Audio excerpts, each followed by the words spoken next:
तो आज हम बनाएंगे एक ऐसी सब्ज़ी कि जो लोग नहीं खाते होंगे वो भी खाने लगेंगे। और ये सब्ज़ी तो इतना टेस्टी होता है, सबको पसंद आएगा। Hello friends, Ruby food love kitchen में आप सभी का स्वागत है। और आज सब्ज़ी हम बनाएंगे कच्चे केले की। और यहाँ पर हमने 4 कच्चे केले ले लिए हैं। और केले के जो ये छोटे छोटे डंठल है, इसे हम काट के निकाल देंगे। और हम केले के छिलके नहीं उतार रहे हैं क्योंकि इसे छिलके के साथ उबालना है। और फिर एक गमले में पानी लेके केले को अच्छे से इसमें धो लेंगे। अभी ये बहुत अच्छे से धुल कर साफ़ हो गया है। इसे हम उबालने के लिए बैठा देंगे। और इसे हम कढ़ाई में उबालेंगे। आप किसी भी बर्तन में उबाल सकते हैं अपनी सुविधा अनुसार। और इसे हम ढक्कन लगा करके 10 मिनट के लिए छोड़ देंगे। और जब तक ये हो रहा है तब तक हम कुछ मसाले तैयार कर ले रहे हैं। और मसाले तैयार करने के लिए छोटा सा एक मिक्सी का जार ले रहे हैं। इसमें डाल रहे हैं 1 चम्मच पीली वाली सरसों और 1 चम्मच काली वाली सरसों और 2 हरी मिर्च और 7 से 8 लहसुन की कलियां है और आधे चम्मच गोल मिर्च। अब इसमें थोड़ा सा पानी डाल करके मसाले को पीस लेंगे। और मसाले पीसकर अभी हम इसे साइड में रख देंगे। और केले को हम एक बार देख ले रहे हैं। केले लगभग हो चुके हैं, फिर भी इसे दबा के देख ले रहे हैं। इसे बहुत ज़्यादा हलवे की तरह नहीं उबालना है। और ये हो गया है, इसे हम उतार लेंगे। अगर आप मेरे चैनल पर नए हैं, पहली बार मेरी रेसिपी देख रहे हैं, तो लाइक और सब्सक्राइब ज़रूर कीजिएगा कि नेक्स्ट वीडियो जब हम अपलोड करें तो आप तक पहुंच सके। और केले ठंडे हो चुके हैं, इसका छिलका हम उतार देंगे। और आप मेरे तरीके से एक बार सब्ज़ी बनाकर खाइए, फिर देखना हफ्ते में 2 बार बनाकर खाने का मन करेगा। इतना टेस्टी होता है ये सब्ज़ी। केले के सारे छिलके निकल गए और केले को हम अच्छे से मैश कर लेंगे। और इसमें थोड़े से छिलके रह गए हैं, इसे भी निकाल दे रहे हैं। अभी इसे हम फोक से मैश कर ले रहे हैं, बाद में हाथ से अच्छे से इसे मिला लेंगे। हाँ, ध्यान रखिएगा केले को बहुत ज़्यादा नहीं उबालना है, नहीं तो केला गीला गीला हो जाएगा, फिर सब्ज़ी बनाने में आपको बहुत दिक्कत आ जाएगी और सब्ज़ी अच्छे से नहीं बन पाएगा। अब इसमें हम डालेंगे आलू। और ये 2 छोटे छोटे आलू है, इसे हम पहले से उबाल के साइड में रख लिए थे। और फिर आलू और केले को अच्छे से एक साथ मैश कर लेंगे। ये जो हल्की हल्की आवाज़ें साइड से आप लोग को सुनाई पड़ रही है, वो मेरे बगल में पूजा हो रहा है, उसी की आवाज़ है। और केले आलू दोनों अच्छे से मिक्स हो चुके हैं। अब इसमें डालेंगे बड़े चम्मच से कॉर्नफ्लोर 1 चम्मच। और फिर डालेंगे चावल के आटे यानी राइस फ्लोर 2 चम्मच बड़े चम्मच से। और 1 चम्मच हल्दी पाउडर। और डालेंगे फिर 1 चम्मच लाल मिर्च पाउडर। और फिर डालेंगे 1 चम्मच बड़े चम्मच से लहसुन का पेस्ट। और स्वाद अनुसार नमक। अगर आपको लाल मिर्च का पाउडर पसंद नहीं है या आप नहीं खाते हैं तो आप इसे स्किप कर सकते हैं, आप हरी मिर्च का पेस्ट डाल सकते हैं। और फिर हम इसे हाथ से अच्छे से मिक्स कर लेंगे। अगर आपके पास कॉर्नफ्लोर अवेलेबल नहीं है तो आप 1 चम्मच बेसन डाल सकते हैं, पर ज़्यादा नहीं तो बेसन के पकौड़े की तरह टेस्ट आने लगेगा। तो ये अच्छे से मिक्स हो गया और एक डो बन करके तैयार हो गया। अब हम हाथ में थोड़े से सरसों तेल लगा ले रहे हैं कि बनाते समय में हाथ में चिपकेगा नहीं। डो में से थोड़े से पहले ले करके बॉल के शेप में करेंगे, फिर ओवल में करेंगे, फिर इसे चिपटा करेंगे हल्का। ज़्यादा ना पतला करना है ना ज़्यादा मोटा करना है। और आप देख सकते हैं कितना परफेक्ट ओवल शेप में बन गया है। अब हम क्या करेंगे, एक छोटे से चम्मच लेंगे और उसमें थोड़ा सा सरसों तेल लगा देंगे। ठीक सेंटर में हम चम्मच से दबा करके थोड़ा सा होल कर देंगे। तो देखिए कितना परफेक्ट शेप में आ गया है।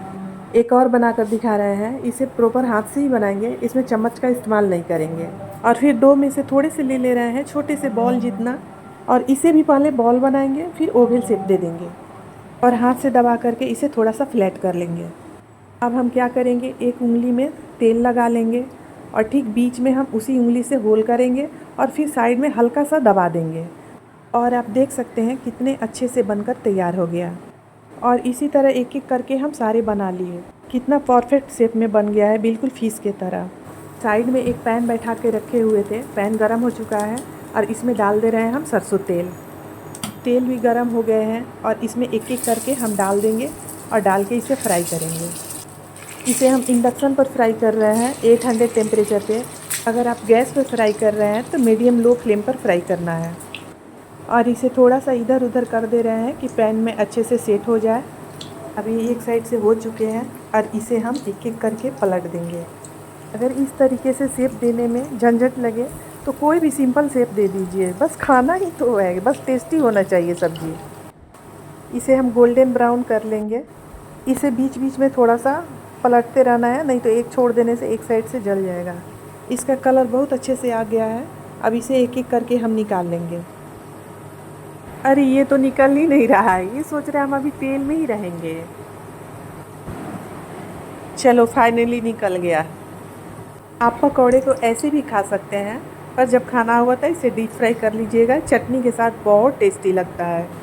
पकौड़े का कलर बहुत अच्छे से आ गया है और जो बचे हुए हैं उसे भी हम इसी तरह फ्राई कर लेंगे। और ये भी पकौड़े फ्राई हो गए हैं और इसे भी एक एक करके हम निकाल ले रहे हैं। अब पैन को हम हटा देंगे और एक कढ़ाई ले रहे हैं और जो तेल पैन में बचे हुए थे उसी तेल से हम इसका ग्रेवी बनाएंगे। और तेल में हम डाल दे रहे हैं आधा चम्मच जीरा, आधा चम्मच कलौंजी और आधा ही चम्मच मेथी दाना, और इसे हम 1 मिनट तक भून लेंगे। इसे जलाना नहीं है, हल्के से इसे भून लेना है। अब इसमें हम डाल देंगे जो मसाले पीस के रखे हुए थे और इसे भी हम 1 मिनट तक भून लेंगे और बाकी मसाले बाद में डालेंगे। और 1 मिनट हो चुके हैं और सबसे पहले डाल देंगे हल्दी पाउडर, और 1.5 चम्मच यहाँ हल्दी पाउडर डाल रहे हैं और 1 चम्मच जीरा पाउडर डाल रहे हैं और 3 चम्मच धनिया पाउडर डाल रहे हैं। और फिर 1 चम्मच हम लाल मिर्च पाउडर डाल रहे हैं। और सूखे मसाले हैं तो थोड़ा सा यहाँ पर हम पानी डाल दे रहे हैं और मसाले को हम 3 से 4 मिनट तक भून लेंगे। और साइड में हम 2 बड़े बड़े टमाटर बारीक काट के रख लिए थे और कटे हुए टमाटर मसाले में डाल देंगे। अब इसमें हम डाल देंगे स्वाद अनुसार नमक इसलिए पहले डाल रहे हैं कि टमाटर अच्छे से गल जाएगा। अगर ग्रेवी आपको ज़्यादा गाढ़ा गाढ़ा पसंद है तो टमाटर को काट के नहीं, उसे पेस्ट बना कर डालिएगा। अब एक बार हम ढक्कन लगा करके इसे 2 मिनट के लिए छोड़ देंगे। और 2 मिनट हो गए हैं और फिर इसे हम चला ले रहे हैं और टमाटर बहुत अच्छे से गल गया है। अगर आपको टमाटर का पेस्ट डालना हो तो मसाले आधे भून जाए उसके बाद डालिएगा। और आप चाहे तो तेल मसाला और ज़्यादा कम कर सकते हैं, पर हम कम तेल मसाले में ही बनाते हैं। पर ऐसा नहीं है कि कम तेल मसाले में टेस्टी नहीं होता है, बहुत टेस्टी होता है। और यहाँ पर हम डाल रहे हैं बड़े चम्मच से 2 चम्मच दही ताज़े होने चाहिए, नहीं तो सब्ज़ी खट्टे खट्टे हो जाएंगे। अगर आपको दही पसंद नहीं है तो दही को स्किप कर दीजिए और टमाटर को काट के नहीं, उसका पेस्ट बना कर डालिए। मसाले भून के तैयार हो गए हैं। अब इसमें डाल दे रहे हैं हम पानी और ग्रेवी को हम अच्छे से मिला लेंगे। और पानी को हम 1 से 1.5 गिलास के अंदाज डाले हैं। मसाले अच्छे से मिक्स हो गए हैं। अब इसे 3 से 4 मिनट के लिए हम ढक्कन लगा करके छोड़ देंगे और इंडक्शन का टेम्परेचर हम बढ़ा दे रहे हैं कि जल्दी से ग्रेवी में उबाल आ जाएगा। 3 से 4 मिनट हो गए हैं। अब एक बार ढक्कन हटा के देख ले रहे हैं, ग्रेवी में बहुत अच्छे से उबाल आ गए हैं। और इसमें डाल दे रहे हैं कस्तूरी मेथी, 1 से 1.5 चम्मच कस्तूरी मेथी हम डाल रहे हैं। कस्तूरी मेथी से टेस्ट बहुत अच्छा आता है। अब हम इंडक्शन को ऑफ़ करेंगे और इसी तरह इसको ठंडा होने के लिए 5 मिनट तक छोड़ देंगे। और 5 मिनट हो चुके हैं, ग्रेवी ठंडे हो गए हैं। और इसी तरह पकौड़े को प्लेट में रख के और ग्रेवी को ऊपर से डाल देंगे और फिर सबको सर्व करेंगे। और फिर टेस्टी टेस्टी सब्ज़ी बन करके तैयार हो गया हमारा।